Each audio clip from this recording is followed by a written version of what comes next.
여러분 안녕하세요. 오롱장입니다. 오늘은 분양가 상한제 개정에 대해서 말씀드리고 싶어서 영상을 켰습니다. 시청하시기 전에 구독하기, 좋아요, 멤버십 부탁드리고요. 제 정규 강의 11기 모집 기간입니다. 아래 링크에서 확인이 가능하세요. 새 정부 분양가 상한제 개정 예고에 분양가 뛸 일만 남았네. 분상제 적용 여부에 따라 양극화 심화 전망. 분양 불패 서울서도 비적용 단지 미분양 속출. 자, 요게 많은 분들이 오해하는 부분도 있고 잘 알고 계시는 부분도 있고 지금 상황에 따라 좀 달라지는 부분인데요. 일단 여기 기사 제목을 보면 이렇게 나와 있죠. 분양가 뛸 일만 남았다. 다시 얘기해서 분양가 상한제를 통하지 않으면은 건설사가 분양가를 마음대로 하니까 집값이 더 올라간다. 그리고 건설사가 폭리를 취할 것이다. 이렇게 얘기를 했거든요. 그러니까 이거는 우리 생각이죠. 이렇게 우리가 생각이 돌아가는 거고 그게 정상이라고 저는 생각을 합니다. 근데 다만, 둔촌주공 사태를 예를 들어 볼까요? 뭐 이제 너무 많은 사람이 너무 많이 다뤘으니까 지루하시겠지만, 둔촌주공이 만약에 분양가 상한제가 없어서도 지금처럼 됐을까요? 아니라니까요. 이게 어떻게 되는 거냐면 여러분, 그러니까 셋이 있어요. 1, 2, 3, 이렇게 한 명, 두 명, 세 명이 있는데, 1번은 누구예요? 조합. 조합은 그냥 법인이에요, 여러분. 그냥 하나의 회사, 하나의 사람이라 생각하시면 편해요. 두 번째 누가 있죠? 이게 시공사가 있죠. 세 번째는 뭐가 있죠? 수분양자가 있어요. 왜냐면은 이 조합에서 재건축을 할 때 집을 더 많이 지을 수가 있거든요. 그러면 이렇게 세 명이서 이거 사업장에 같이 참여를 하는 거거든요. 그런데 이 셋 다 조건이 하나 있어요. 딱 하나야. 뭐죠? 돈이 될 것. 정비 사업하면서 돈이 될 것. 이거를 이해 못 하시거나 이걸 부정하시는 분들은 제 채널이랑 아예 안 맞으시는 거예요. 그냥 전혀 안 맞으시는 거예요. 그건 제가 뭐라고 얘기할 마음도 없고 맞지 않으시는 거예요. 조합도 돈이 되니까 하는 거예요. 왜냐면 이게 편합니까? 그러니까 오래된 구축에 살아야 되고 세금 내야 되고 나갔다 와야 되고 둔촌주공 지금 보세요. 언제 들어갈지도 모르잖아요. 이사 계획 다 꼬였는데 그리고 또 조합 간에 싸움이 있으면 또 싸움이 있어야 되고 비대위 나오고 소송 걸리고 이 조합 골치 아파요. 시공사는요. 시공사 편해 보이세요, 여러분? 까딱 잘못하면 대표 감옥 갑니다. 아니면은 뭐 그냥 두드려 맞아서 아예 건설사가 없어질 수도 있겠죠. 사람들은 건설사를 악이라고, 적폐라고 부르니까요. 그럼 세 번째 수분양자. 얘네 분양해봤죠? 돈 되니까. 지금 나오잖아요. 지금 미분양이 나는 단지는 거의 비싼 단지예요. 저는 최근에 이 송파에서 미분양 단지가 있었는데, 전 거기가 그만큼 분양된 것도 신기해요. 너무 비싸더라고요. 근데 분양이 돼요. 새 아파트 가격인데 분양가는 제일 비싼데 구조는 별로예요. 그러니까 그 아파트 폄하하는 게 아니에요. 제 기준입니다. 오해하지 말아주시고요. 자, 그럼 셋 다 뭐가 돼야죠? 고생한 거에 비해서 돈이 돼야 돼요. 그러면 셋 다 적절히 돈을 가져가잖아요. 그럼 이게 원활하게 돌아갑니다. 원활하게 돌아가는데 문제가 생기죠. 뭐가 생기냐? 얘네 셋이 궁극적으로 어디서 돈을 버는지가 제일 중요해요.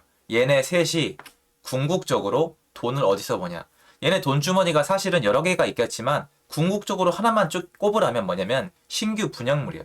신규 분양에서 돈을 뽑아 먹는 거예요. 500명이 살던 아파트 단지를 1000단지로 바꿨다. 500개의 신규 주택을 공급하면서 얘를 분양해서 돈을 버는 거예요. 물론 플러스 알파로 시공사 입장에서는 조합한테 추가 분담금을 받아요. 그러니까 맞물려 돌아가는 건 맞지만 플러스 알파 속에 있는 사람들끼리 주고받는 게 아니라 외부에서 수익이 벌어들여지는 거는 이게 추가 세대밖에 없어요. 그럼 어떻게 보면은 수분양자가 손해보는 것 같지만 수분양자도 인근 시세보다 싸고 여기 거주하고 쉽고 새 아파트가 좋아서 분양을 받는 거기 때문에 무조건 마이너스는 아니에요. 그래서 분양이 되는 거예요. 그런데 제일 큰 돈 주머니인 이 신규 분양 매물에 대해서 가격을 제한시킨다? 그러니까 이게 분양가 상한제죠. 그렇게 되면은 이 전체 사업장에 돈이 안 들어와요.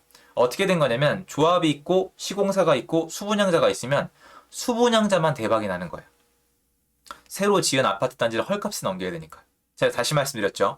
골고루 나눠 가져야 사업이 잘 됩니다. 그런데 조합도 굶고 시공사도 굶고 수분양자한테 로또. 제 로또라 부르는 거 제가 정한 거 아닙니다, 여러분. 로또라고 이름이 지어져 있습니다. 수분양자만 로또면은 어떻게 되겠습니까? 조합이랑 시공사는 할 맛이 안 나겠죠. 그래서 둔촌주공이 멈춘 거예요. 그게 아니다. 여러 가지 이유가 있다고 하시겠지만 사실 전체적으로 돈이 많이 남는 구조가 되면은 조합도 양보하고 시공사도 양보합니다.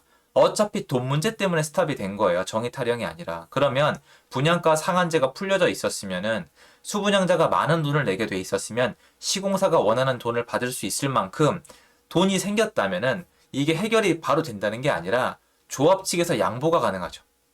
왜냐면 조합에서 여러분, 조합장은요, 조합원들한테 제일 하기 어려운 얘기가 뭐냐면은 이런 거예요. 야, 돈 더 내세요. 이거 진짜 어렵거든요.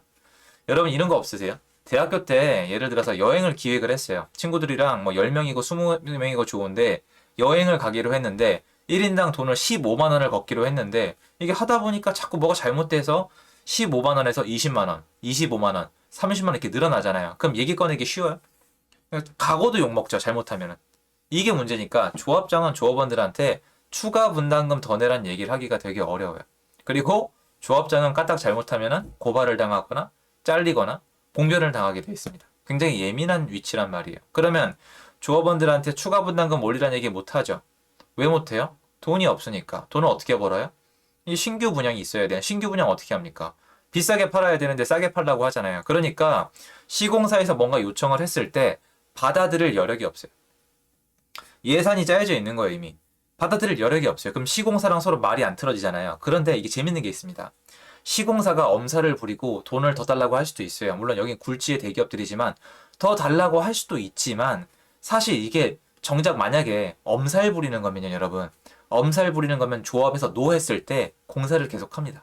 그냥 수익이 원래 한 100억이 나야 되는데 한 150억 남기고 싶어서 50억만 더 주세요. 저희 돈 많이 들었어요. 고생 많이 했습니다. 그래서 한 110억, 120억을 원한다고 쳐봐요. 그러면 안 되지만 근데 조합이 돈이 많이 남아요. 그러면 어떻게 됩니까?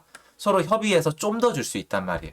왜냐하면 추가 분담금을 내는 상황에서 추가 분담금이 많으면 더 내라기 되게 어렵죠. 추가 분담금이 적으면 더 내라기 하기 조금 더 편하죠. 추가 분담금이 없으면 내라고 하기 조금 더 편하죠. 이런 식인데 시공사가 그런 걸 알고 좀 요구할 수도 있어요. 그래서 좀 더 받으려고 할 수도 있는데 이때 노라고 한다고 공사를 멈추진 않아요. 왜냐면 공사를 멈춘 것 자체가 지네도 돈이고 레퓨테이션도 내려가고 그리고 여러 가지 시간적 낭비가 나오잖아요. 그런데 지금 둔촌주공은 멈췄죠. 뭐예요? 진짜 돈이 안 된다는 거예요. 왜냐면 추가 신규 분양 세대가 엄청 많거든요. 이게 12,000세대잖아요. 그 5,000세대 정도가 신규 분양인데 그거를 분양가 상한제를 때려가지고 싸게 팔았으니 돈이 안 남는다는 겁니다. 그래서 지금 철수하죠. 출혈을 하면서 철수를 하는 거예요. 그리고 유치권 붙여놨잖아요. 그 돈이 안 된단 말이에요. 그럼 앞으로 분양가 상한제를 만약에 푼다. 그럼 분양가 뛸 일이 남았다는 생각은 들 수도 있겠죠. 근데 어떻게 생각하는 게 정상이에요? 맞습니다. 이게 조합이랑 시공사가 더 많이 가져가는 거예요. 조합이랑 시공사가 더 가져가고 수분양자가 혜택을 덜 받는 겁니다. 이 분양가가 올라가면. 대신에 어떻게 될까요? 둔촌, 주공촌은 스탑하는 게 아니라 잘 지어집니다. 잘 지어지는 단지가 늘어나면 시공사가 탄력을 받아요. 왜냐면 조합이랑 시공사랑 수분양자가 있는데 시공사가 돈이 많이 남으면 계속 지으려고 그래요. 땅 사놨던 거 풀고 막 계속 지으려고 그래요. 얘네는 어차피 돈벌레거든요. 돈이 없으면 기업은 존재 가치가 없잖아요. 그러다 보면은 미분양이 나오기 시작하죠. 어쩔 수 없습니다. 분양가를 계속 올릴 수밖에 없거든요. 여러분이 많이 착각하시는 게 이런 거예요. 지금 예를 들어서 분양가 상한제 때문에 경쟁률이 300대 1이 나왔다. 그래서 완판이 됐다. 되게 잘한 것 같죠? 전혀 아니거든요. 경쟁률이 한 1.8대 1 나온 다음에 한 1, 2차 좀 이렇게 약간 미계약분 나온 다음에 맨 마지막에 준공 때리기 전에 다 파는 게 최고예요. 뭔 뜻이에요? 비싸게 팔았다는 겁니다. 300대 1은 너무 싸게 팔았다는 거. 그런데 지금 선택의 여지가 없죠. 바꿔 얘기해서 분양가가 뛰겠지만 아파트 공급이 잘 될 것이고 미분양이 나올 것이고 구축까지 떨어질 수가 있을 것이고 그 또한 그뿐만이 아니라 전세 시장까지 잡을 수가 있습니다. 신규 공급이 많이 되면. 다만 당장 1, 2년 안에 안 되겠죠. 인허가 맞고 짓는데 3, 4년은 걸리니까요. 근데 장기적으로 봤을 때 여러분 이게 답이에요. 분양가 상한제를 없앤 다음에 시공사가 날뛰게 해주는 게 답이라고요. 아니라고요. 그렇게 하면 시장 난리 난다고요? 5년 동안 난리 났잖아요. 그 이상 난리 나진 않아요, 여러분. 그 이상 난리 나진 않는다고요. 많은 분들이 전 이게 오해하시는 것 같아요. 그래서 분양가 뛴다, 이제 집 없는 사람만 온다, 이게 아니에요. 탐욕을 가진 사람들끼리 싸우다가 몰락하게 되어 있습니다. 그게 슬픈 현실이긴 한데 원래 그렇습니다. 그래서 여러분 분양가 상한제를 없애는 건 좋은 일이고 여러분이 생각하는 것처럼 어떤 분들이 생각하는 것처럼 분양가 마음대로 못 올려요. 여러분 그 생각을 해보십시오. 이게 지금 커피숍이 커피값을 마음대로 올릴 수 있어요. 여러분 커피 좋아하시잖아요. 커피 없으면 못 사시는 분들 계시잖아요. 근데 커피값을 걔네가 아메리카노 한 잔에 4,000원에서 12,000원 올렸다. 12,000원 올렸다 쳐요. 망하겠죠. 왜? 경쟁 때문에 그렇죠. 혼자 있었으면 안 되잖아요. 그런데 지금은 이들끼리의 경쟁이 적어요. 왜? 마진이 너무 적으니까. 그래서 전 이게 되게 좋은 방법이라고 생각을 하고 분양가 더 뛰겠다, 집값 더 뛰겠다는 생각이 전 안 들어요. 단기적으로는 어떨지 모르겠지만 제 생각에는 장기적으로 주택 공급이 안정화될 방법 중에 하나라고 생각이 듭니다. 여러분도 요거에 대해서는 한번 생각해 보시는 게 좋을 것 같습니다. 제 영상은 여기까지고요. 도움되었으면 좋겠습니다. 감사합니다.